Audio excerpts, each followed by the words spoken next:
Jill, thank you for kind words and more for deeds of incredibly powerful impact. To give where you live is a big deal, and it's inspiring to hear the teller's story and to share a stage in that context. It's an appropriate context because this is a very powerful community. I say so after 24 hours of experience here. I was a brand builder for 30 years, and so I learned how to read an audience and a community, and this is a powerful community. And so I want to begin by saying, I thank you for the great good that you're doing. It's not glib, it's genuine. Can you imagine in how many different corners of the universe right now there are assemblies as powerful as this one? The fact is, in not enough corners of the universe are there assemblies as powerful as this one, so we can't take for granted the fact that you came today and that you are supporters of JFSA, that you are concerned with the notion of feeding the hungry and clothing the naked. And so I want to begin by saying to my new friends in Vancouver, this is consequential and inspiring. And so I begin by saying thank you. I then pass quickly to note that this week, the Jews around the world are reading in the Torah, in their Bible, the chapters that begin what's in English called the Book of Numbers, the opening narrative of Sefer Bamidbar. This section of the Bible presents a detailed census of each of the 12 tribes of Israel, one at a time, in long detail. But this is not social demography in the Bible. The text makes clear that the census is much more than a tribal head count. It's an accounting of high purpose. Counting the people in the desert is the necessary preparation for organizing those assembled for the holy work that's at hand. Moses is their leader. He's commanded to count each soul, all who are called to engage in service to the Jewish nation. This is timely text for those of us assembled here for purpose. As there are distinct tribes in Israel, so there are distinct provinces in Canada, each hopefully with their own assemblies of purpose, each with their special challenges and responsibilities. You, who comprise the army of purpose here in Vancouver and British Columbia, you are those assembled to bear the communal responsibilities here. I rejoice in your numbers, because it's a big room, and I rejoice in your willingness to serve, because the challenges here are very real.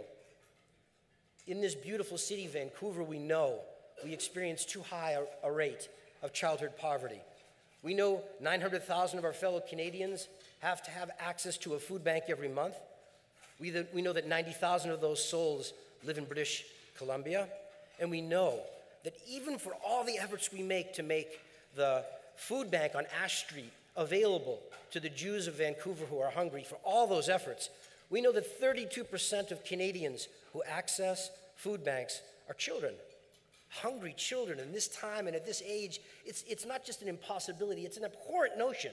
It makes you sick as you eat this delicious meal to imagine that our children here today in Canada are hungry. That makes us crazy, but it does, but we're also business people. And we're busy, and we're going to end at 1:30 because we have meetings, and they're meetings of purpose, and so we're going to end at 1:30. And so you can ask yourself the question, a legitimate question, which is, I am worried as a citizen of the world. I am. I'm concerned about the fact that children are hungry. But I also have a business to run.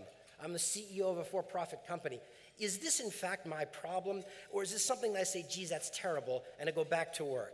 Because remember, we grew up in the context of Milton Friedman, the Nobel Prize-winning Chicago economist, who said very clearly that the business of business is to earn a profit for its shareholders, and that's what the CEO should be occupied with, and anything else that he or she's doing is distracting from their mission, right, to earn profit. And if we listen to the voices that resonate so rhetorically in our ears these days, whether it's from Europe or from an American administration saying out loud that the CEO is bad and that business is terrible, you could be convinced in very easy terms just listening with one ear that the CEO should, pay lip service to, pay some gestural notion of concern to the community, then get back to work, right? Well, we're from Vancouver, right? And we sail to the very end of the continent, and we know what's on the other side, this beautiful ocean view that you enjoy. We also know that not long ago in human history, there were very, very smart people who believed if you got on your ship from Vancouver and you sailed a little further west, you'd fall off the end of the earth, right? They drew maps describing the earth as a flat place. You know Friedman and the flat earthers framed incomplete and inaccurate models for describing our world. Now that may sound like a big assertion for a third-generation bootmaker, but I say respectfully, I made my living for the last 30 years in the global economy, where theory is theory and electioneering rhetoric is rhetoric. But in the global market, you get paid or you get punished for empirical results. Early in my career, I sat on the edge of a flat earth. Now, I was an East Coast guy, you guys are West Coast guys, but we both had oceans to look at. I looked at my ocean and I said to myself, I know what I learned. I know that my job is to earn a profit for my shareholders, but I believe in a fundamental way, based on a need, a personal need. I believe that the business of business does involve the civic square. I believe the CEO needs to be involved in social change, not because it's a nice thing to do, but because it's the right thing to do in the most profound way. I believe that. And I sat there at my desk and I dreamed of a new world, and I wasn't smart enough to call it a new world or to think about terms like moral capitalism, but that's what I was dreaming about 30 years ago. Yeah, it was good to sit and dream, but I come from practical people. Good to dream, but better to dream and then do something. And so I sailed, and I'm going to leave the sailing metaphor alone from henceforth, but I sailed from the safety of this port, determined to demonstrate that there was a way to earn a living without destroying the environment or trampling on people to do it. There had to be, and I was going to see if we couldn't figure that out at Timberland.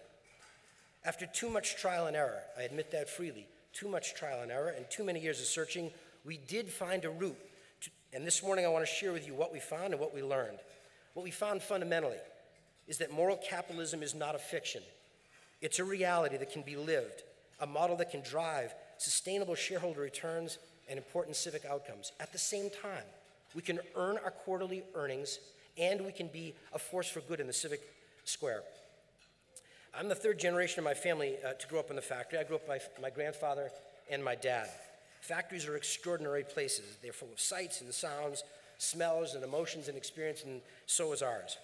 My grandfather was an immigrant, like some of the immigrants that were in that beautiful video before, an immigrant to America. He was unschooled in any formal sense, but he was a very fierce entrepreneur, a man who was bent on economic self-determination. That's why he left his land of birth and he came to the United States. It wasn't a political notion, it was economic self-determination. He believed that was his moral calling. He wanted to earn a living, he wanted to feed his children.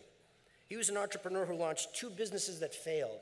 To me, that's a tremendous credential to have survived failing. He did. There was no JFSA for my grandfather. It was too early in the day. And so he had nothing to do but pick himself up off the street and try again. I'm 52, he was 53 at the time, broke, when he borrowed $500 to start the predecessor company that eventually became Timberland. My grandfather was a craftsman who earned his living with his hands. He worked with leather. He stitched it. He cut it. That's what he did. He was a skilled craftsman. He was also a father to my father. And that's why he was in the factory the week of my father's wedding, because my dad was getting married. And you had to have a little bit of pocket change for your wedding, for your honeymoon. So my grandfather and my father went into the factory late at night to make a few more pairs of shoes, because that's how my dad was going to pay for his honeymoon. My dad was standing next to his father when his father's hand was caught in a machine. It was my dad who tied the tourniquet around my grandfather's arm so his dad wouldn't bleed to death before the wedding. And so in my career, when human rights activists, competitors in our industry, or third-party factory owners wondered, why are you so damn relentless about this notion about basic human rights for people in the value chain? What's the big deal in the developing economy? Why do you have to insist on the way this is done? I told them, it's personal. Because value systems are personal, aren't they? Or else, they're intellectual abstractions that we wave at, nod at, and ignore when stress or re-election appears. At Timberland, it took a long time for us to be able to say, this is what we believe. But when we found our voice, we found our voice. We believe that commerce and justice are not antithetical notions. I believe that still today, in the face of the Occupy rage, in the face of an American president who decries business as evil, in the face of fulsome rhetoric that says that capitalism is a curse and that we must radically redistribute wealth in order to create a just society. Having competed for most of my adult life in the global economy, I acknowledge that markets have no intrinsic morality. And I embrace the notion that it's the job of government, and more importantly, for citizens working through their government, to create the social contract in which markets function. Capitalism may be amoral, but it is not intrinsically immoral. It's our job as citizens not to throw the baby out with the bathwater. Rather, it's our task to insist upon and to work hard at fashioning a moral capitalism. It can be done. Let me share with you a few stories in the hopes that you'll end up sharing this view, that moral capitalism is a worthy aspiration, not an illusion. The first story is about citizen service, which Jill spoke about in the context of TELUS.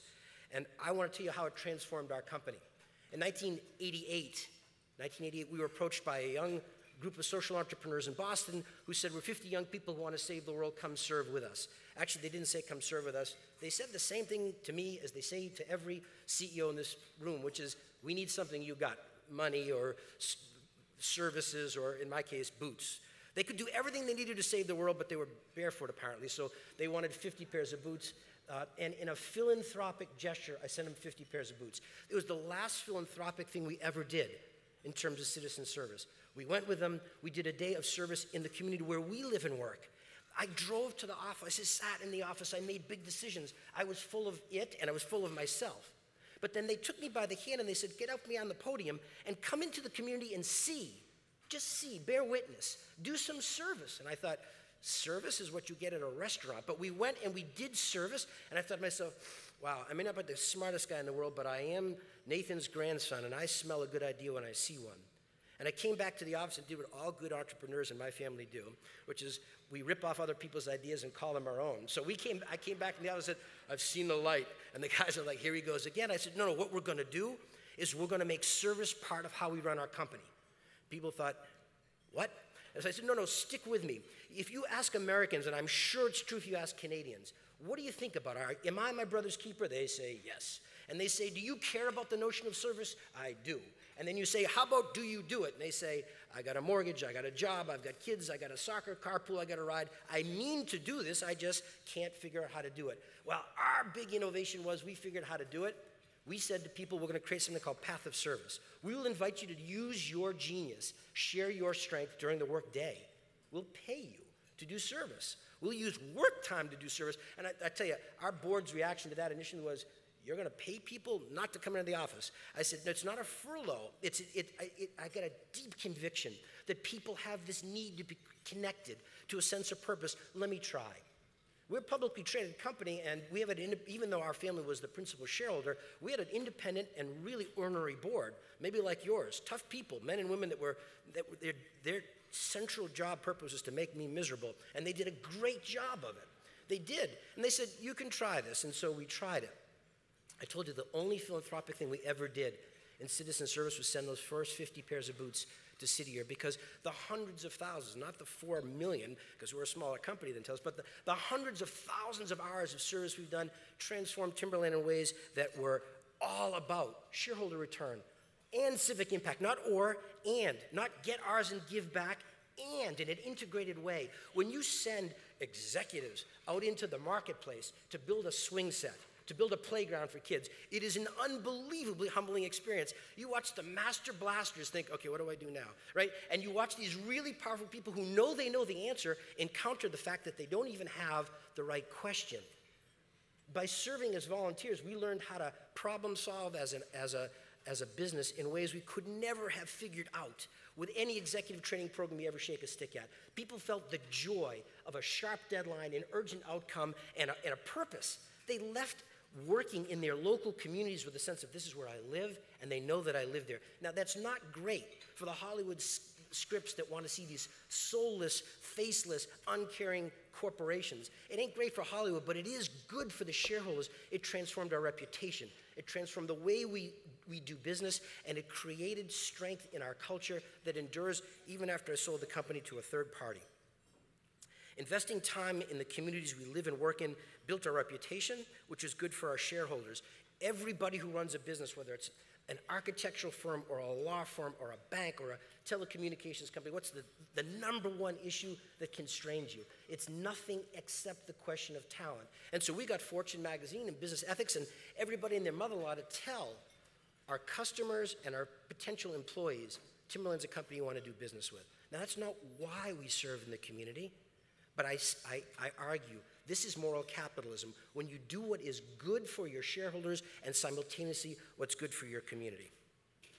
The second story I want to tell you about is about the almighty consumer. The almighty consumer. Publicly traded company with an independent board, and I told you, they're all nasty men and women, nice enough, but nasty as it were. Included a committee of the board focused on social responsibility. I remember my peers, my business school peers saying, you're creating a board-level committee on social, meaning you're going to be measurably accountable to them. I said, yeah, at the heart of the theory is the belief that you do well and you do good. They're connected points. It's a great theory. Because the board certainly appreciated the good that we were doing. They appreciated transparent conversations with activists. They applauded our corporate social responsibility reporting.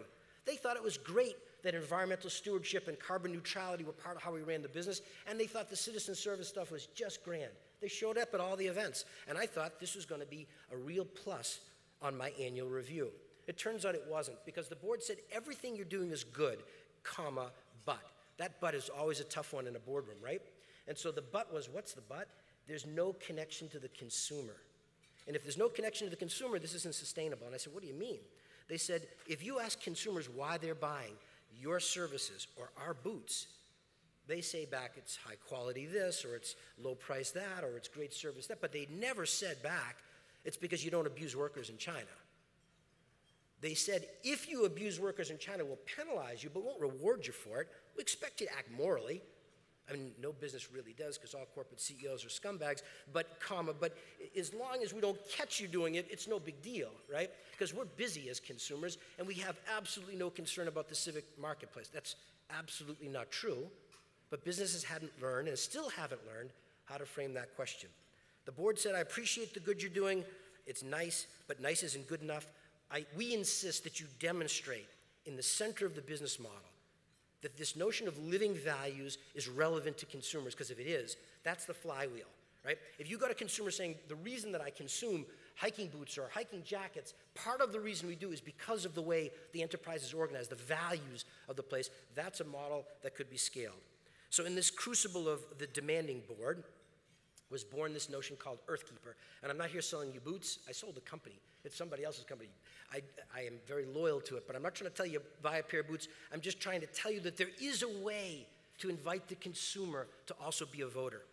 By the way, I have way more experience failing at this than succeeding at this, so if I sound like the zeal of the convert, it's legit, right? Because I did about everything you could do wrong for 30 years trying to get the consumer to care about this. And I got basically a yawn and indifference, or even worse, I got pushback from the consumers when we tried to link our boots to rape and genocide in Darfur. I was pretty passionate about that. I got there on the kitchen table from the kids. I marched back into work and said, we have to do something about this. Justice will be done. And so the Timberland folks at that point, not smart enough to say, give him a day or two and he'll pass through this moment. They jumped to attention, and we created this fantastic project with a Hollywood actor. Don Cheadle's a very famous Hollywood actor. He's deeply involved in the notion of social justice in the Sudan. He designed a really cool boot, a really cool limited edition 100 pairs boots. We gave them to celebrities. Oprah has a pair. Bruce Springsteen has a pair. They're about the only two who have a pair, because when we put them in the stores and sold them, consumers walked by and thought, what are you talking about? And I remember being in one of our stores near New York City, and there was into the store walks this fairly attractive young woman. Young, okay, I'm 52, so let's say she's 40, and she's walking into the store. Okay, what part are you laughing about? Anyways, I'm gonna leave that alone. I'm gonna leave that alone. So she walks into the store, and it's kind of a quiet time, and she walks right around, right in the dead square in the middle of the store, rape and genocide, right there. She walks around that, and she shops a little bit, and I'm following around at a respectful distance. As America, you can get arrested, so I'm keeping a little distance. And finally, she buys her pair of boots for her husband, and she's heading out. I said, excuse me, yeah?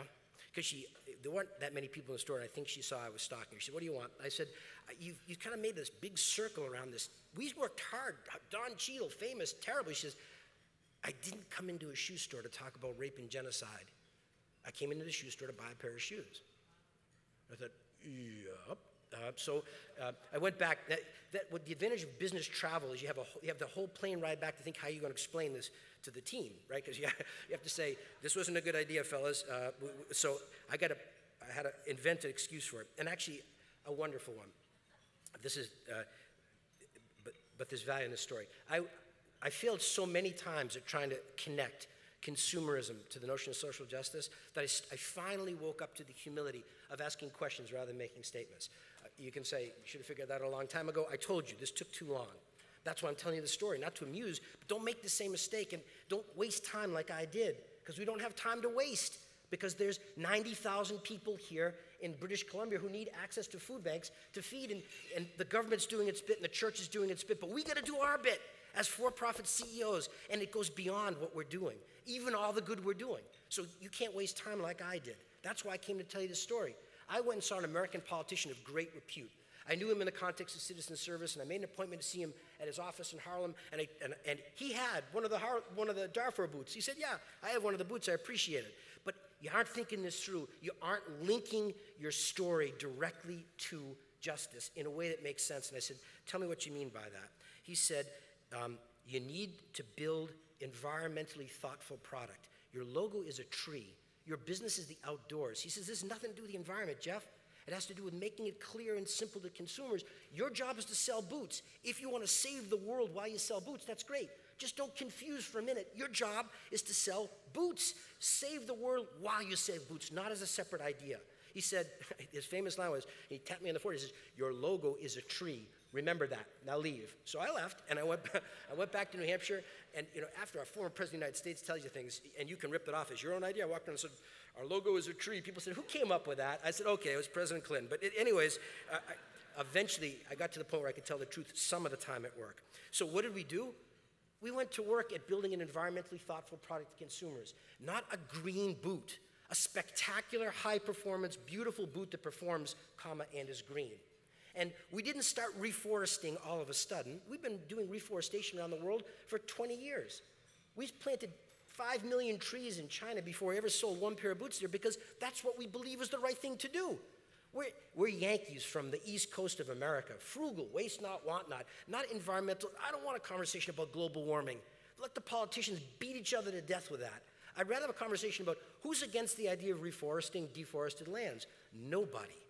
And so Timberland's planting trees, and Timberland's making outdoor products, and all of a sudden, we saw the link between, and what the link, the almighty consumer in the middle. All of a sudden we say, here's the product that you want with recycled material, which, by the way, don't tell anybody, recycled material, our gross margins went up, right? The cost of making the product went down. Frugality is a thoughtful notion, and all of a sudden our gross margin went up, the attraction of the product went up. When they came to the cash and wrap, like at McDonald's, when someone said, would you like a fry with that order? We said, would you like a tree with that? And they said, what? And they said, no charge, we're not asking for anything. Would you like us to plant a tree in your name? By the way, we were doing it anyways. And so it wasn't costing our shareholders anything. We were already planting the trees. The people said, oh yeah, I like that. So we planted the tree, we sold the boot, and I went back to the board and I said, how am I doing? And then so they said, okay, we're making progress. Over time, Earthkeepers became the fastest growing and most profitable part of Timberland's brand, and it was a central reason why we were approached last September by an outside acquirer to buy the company. They told me that they saw the value of this franchise fundamentally. He didn't use the words, but he said to me, the other chairman, see the value of a franchise driven by moral capitalism. 30 years later, too much trial and error, but a glimpse of moral capitalism. Profit motive aligned with social outcome. Is it alchemy? Nope. It's values that are real and personal and deeply held. It's passion that I can't fake, but it's real. It's strategy, and it's real hard work. Don't tell me it can't be done. I represent a different kind of 1%. I represent the 1%ers that have piloted moral capitalism and have delivered empirical results. Friedman was wrong. You can't align profit-making with just practice and social outcomes. Those who vilify the generative power of private enterprise are simply wrong. Sustainable social change requires the self-interested power and creativity that resides in the entrepreneurial spirit in this room in Vancouver. Last week, the Jews read the ending chapters of a book called Sefer Vayikra, the book of Leviticus. It begins with, and it's rich with, and it's chock full of laws about the priestly cult and the temple that existed in ancient times.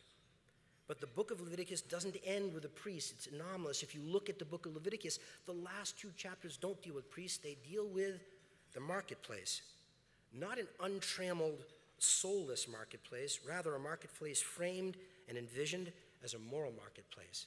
Torah speaks of Yovel and Shemitah, sabbatical years where the land rests, where debts are remitted, where social justice pervades in an economic sense.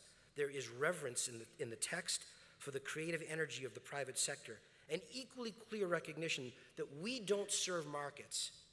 Markets have to serve us. Capitalism is not immoral unless we let it be. A vision of moral capitalism exists in this ancient and vibrant and contemporary text, and it's no coincidence, in my opinion, that from this vision of moral capitalism that sits at the end of the book of Leviticus, the book of Numbers begins in the very next verses with the individuals and the tribes that make up the separate parts of the whole nation. The link is clear to me. The vision of a moral marketplace is only a vision if it can be animated by the leaders of a generation. It goes from being a vision to a reality that we can live. For 30 years, I pursued a vision of moral capitalism, and I saw real progress and impact. But for all the battles we won, the war remains. We've piloted moral capitalism, not yet made it the rule of the civic square. But we have to. We have to see this vision of moral capitalism scaled and realized, not as an intellectual conceit, but as a social outcome that must be delivered. Because for all the government is doing, for all the church is doing, for all the volunteers are doing, they are still hungry, and that's intolerable. For the Jew, it's not an option, we're commanded.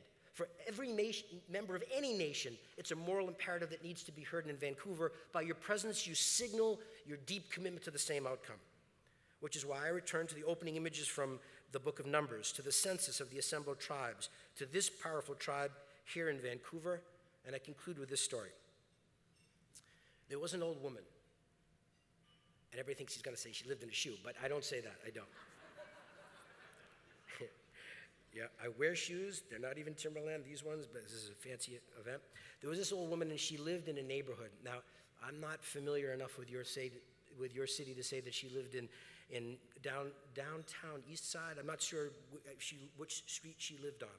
But I know that street. I've walked on it, and you have too. That street exists in every city in the world. It's a city where sits few possessions, but if you look with an eye that's animated not by fear, but by love, you will find there may not be possessions, but there are values. This old woman, she had values. Now, she did, in fact, have one possession that separated her from the folks in the neighborhood. She had a songbird. I don't know how she got it, but she had a songbird, and it sat in a cage, and I'm not trying to get the animal rights folks angry, but that's how the story goes. This bird sat in a cage, and what this bird did was sing. That's all it had. That's all it had. That's all she had. And so what did she do with all she had? She put it in the window every morning, and she opened the window to the neighborhood, and she had the birds sing. That's all the strength she had to share, but she shared all the strength that she had. There were young people that walked by her house in this neighborhood in Vancouver. Some of the 32% that accessed the food bank. Some of those who define the statistic that's irrelevant as a statistic, but intolerable as reality, childhood poverty. Some of these young people walked by the window each day and they heard the birds singing. And instead of being inspired by it, they were actually made angry by it. You know, people say power corrupts. Power to me is much less frightening than powerlessness. Powerlessness is there's nothing to lose. And so these young people were enraged with the powerlessness of the fact that we aren't being heard.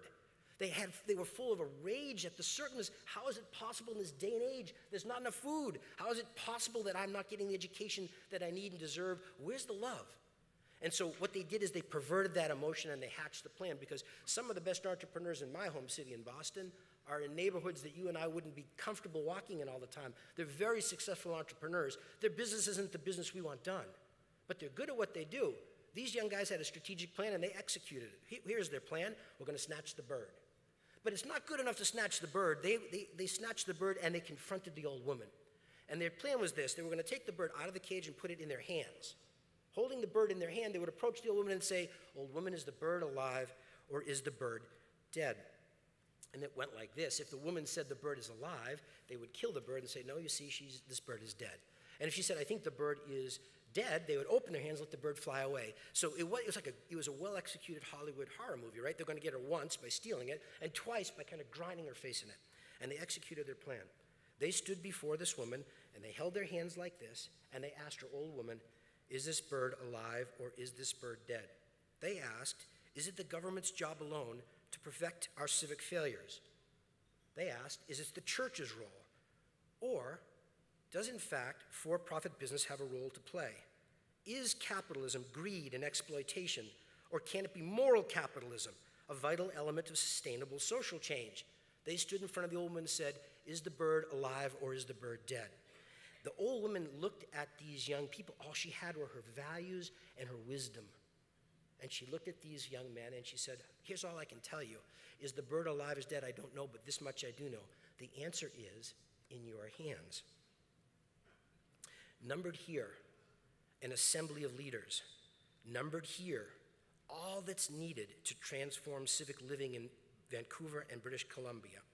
Numbered here, residing in your hands, the power to bring moral capitalism alive, to make the quarter and at the same time to feed the hungry, to build your business and to clothe the naked. I ask you as I leave, look at your hands and note the tribe assembled around you. What you need to build moral capitalism in Vancouver is in this room. There is the power, there is the potential. All that's needed is a recognition of the power and the strength that resides in your hands. I wish you great strength, great patience, and great diligence as you take the power of your hands and transform this society. Thank you very much.